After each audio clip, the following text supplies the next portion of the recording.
Fala, Devers, beleza? Meu nome é Edgar e vamos dar continuidade aí na nossa playlist de finanças quantitativas.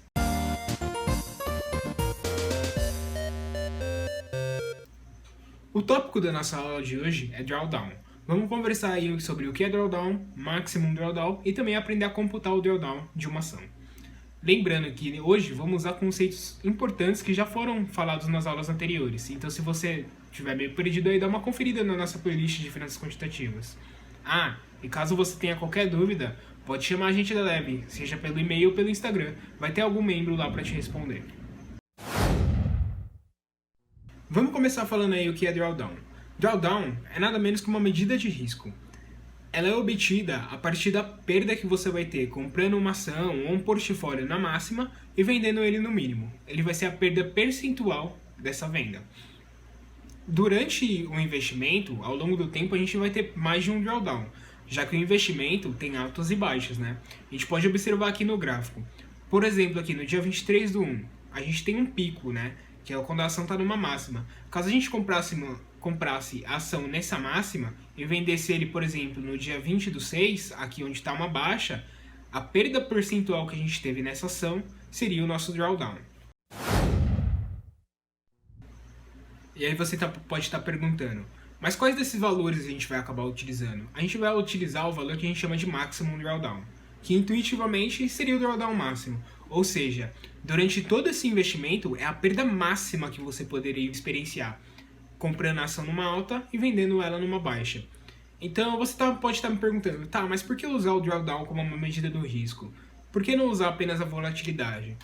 A volatilidade ela é uma medida boa de risco, mas ela não acaba suprindo a análise só da perda. Já que a volatilidade é um desvio padrão, então ele acaba sendo como uma medida de dispersão. Ele pode ir tanto para cima quanto para baixo. Já o drawdown é bastante utilizado por conta exatamente dele medir apenas riscos de perda. E agora, para computar nosso drawdown, vamos utilizar de 3 passos. Partindo dos retornos, a gente vai primeiro calcular o Wealth Index, depois vamos calcular os picos e, por último, calculamos os drawdowns. Vamos utilizar o Python e dentro do Python a gente vai utilizar a biblioteca Pandas. Por convenção, import pandas spd e pronto, importamos nossa biblioteca. A base de dados que vamos trabalhar, ela foi utilizada na nossa aula anterior. Está disponível também no nosso GitHub. Então vamos lá, vamos chamar de ADJ Close, já que são uma base de dados com fechamentos de ações. A gente vai colocar o PD, que é o pandas.read, CSV. O nome do nosso arquivo é adj.csv. E para facilitar, vamos definir a coluna de index, que é a index call, como date, que é uma coluna de datas que a gente tem na nossa base de dados. Vamos dar uma olhada aí em como ficou o nosso data frame. Então, adj close.hash. A gente vai olhar apenas as primeiras linhas. Então aqui a gente pode observar que nosso data frame é composto de várias ações. Temos os tickers, né, como o nome das colunas. Aqui as datas, como o nosso índice, como definimos. E em cada caixinha aqui a gente vai ter os retornos das nossas ações. Para ficar mais fácil, vamos trabalhar apenas com uma ação. Vamos selecionar aqui a BBDC3, que é as ações do Bradesco. Então vamos pegar as nossas ações de interesse. Vamos chamar de ações. Vamos criar aqui uma lista, que vai ser bbdc3.sa, que são as ações do Bradesco. E aí vamos criar um outro data frame, que vai ser só os nossos preços. Vamos chamar de DF de preços, que vai ser igual uma coluna do ADJ Close, que no caso é a coluna de nosso interesse. Vamos dar uma olhada aqui como que está nosso DF preços. Aqui a gente pode observar que é um data frame com apenas uma coluna, né? Vamos transformar isso em retornos, como a gente viu em aulas passadas. Então vamos lá, vamos chamar de hats, retornos, que vai ser o nosso data frame de preços. A gente vai usar um método percentage change, que ele pega a porcentagem que mudou baseado no valor anterior. Como a primeira linha não tem valor anterior, a gente vai descartar ela. Então a gente coloca o ylock da linha de índice 1, que seria a nossa segunda linha, até a nossa linha final. vamos dar uma olhada em como ficou nossos ETs. Esses seriam nossos retornos para as ações do Bradesco. Então, tendo aí nossos retornos, agora vamos começar o primeiro passo, que é calcular o Wealth Index. O Wealth Index seria o índice de riqueza, seria mais ou menos uma simulação. Por exemplo, se colocássemos R$1.000 nessa ação do Bradesco ao longo desse período de tempo, que vai do 4/9/17 até 30/12/19. Como que seria a variação do nosso investimento? Então vamos lá, vamos supor que a gente investiu R$1.000. Vamos chamar aqui de WEA Index, que é o Wealth Index, que vai ser igual a 1.000, que é os nossos R$1.000, vezes os retornos. A gente tem que somar aqui mais um, já que a gente é uma porcentagem. E vamos dar uma olhada aí como ficou o nosso Wealth Index. Você pode observar aqui que não variou, né, o nosso dinheiro. Ele ficou ali na faixa de 1.000. Isso porque a gente não acumulou ele, né? Caso a gente investisse ele acumulando, conforme a gente vai ganhando dinheiro, a gente vai investindo mais dinheiro, ele seria bem maior que isso. Porque a gente não usou um método aqui que é o CAMPROD, que ele vai acumular os produtos do nosso retorno. Vamos lá.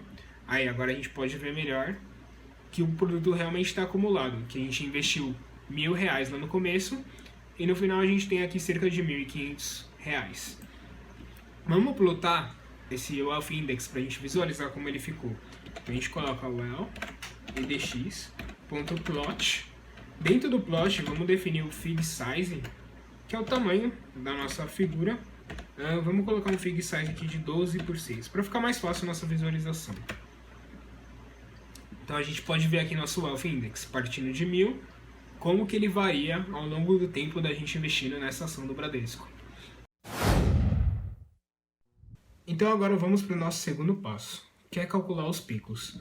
Para calcular os picos, a gente vai usar o Wealth Index e vamos usar um método que é o CumMax, que ele vai pegar os valores acumulados do Wealth Index e ele não vai deixar o valor próximo ser menor que o anterior. Então ele ainda vai ser bem parecido com o Wealth Index quando a gente olha no data frame, mas se a gente plotar a gente vai perceber a diferença. Então vamos lá, picos.plot. Para facilitar a nossa visualização, vamos colocar o fig size, o tamanho da figura de 12/6. Então a gente pode visualizar os nossos picos. Se a gente comparar com o gráfico do Wealth Index, a gente vai ver que não vai ter baixas. Quando o valor do Wealth Index for baixar, o nosso pico vai manter, porque ele não vai pegar valores menores que os anteriores. Então agora, com os nossos picos e nosso Wealth Index, a gente pode calcular os drawdowns, que é o nosso terceiro passo. Ele é uma variação da porcentagem de um pico com um mínimo, né? Você comprou no máximo e vendeu no mínimo. Então vamos lá calcular o nosso drawdown. Drawdown vai ser igual, ele é a diferença do Wealth Index menos os picos. Para ficar em porcentagem, a gente vai dividir isso pelos picos. Vamos ver como ficou aí os nossos drawdowns. Essas são nossas perdas. Vamos observar como fica isso graficamente. Então, drawdown.plot.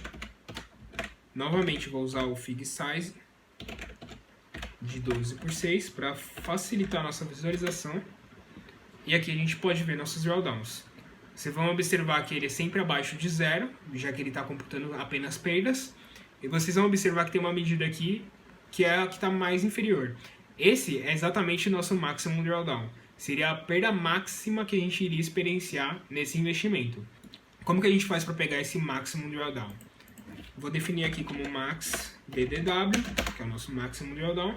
A gente vai usar a função min, que é a função que pega o mínimo, né? Então vamos colocar o drawdown.min. Vamos ver como que ficou o nosso maximum drawdown. Como a gente quer em porcentagem, vamos multiplicar por 100. Muito bem, a gente tem aqui menos 37,34%. Ele está negativo, porque o drawdown é um valor de perda, né? Mas normalmente você vai encontrar ele positivo, já que a gente tem um módulo dele. Para fazer isso, a gente só coloca um menos aqui antes do 100 E pronto, a gente tem o nosso Maximum Drawdown, que seria de 37,34%. E para finalizar aqui nossa análise, a gente pode juntar isso graficamente. Vamos adicionar então o Wealth Index e os picos no data frame de retornos. Então, heads, a gente está definindo uma nova coluna, dentro dos retornos, que a gente vai chamar de Wealth Index, que ele vai ser exatamente igual ao nosso Wealth Index. Vamos criar uma outra coluna, que ela vai ser os nossos picos.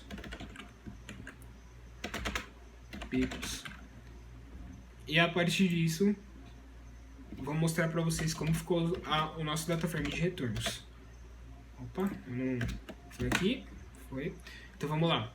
Os nossos retornos ficaram os nossos retornos na primeira coluna. Segunda coluna a gente tem nosso Wealth Index. Terceira coluna nós temos nossos picos. A gente pode colocar o drawdown aqui também se a gente quiser, né?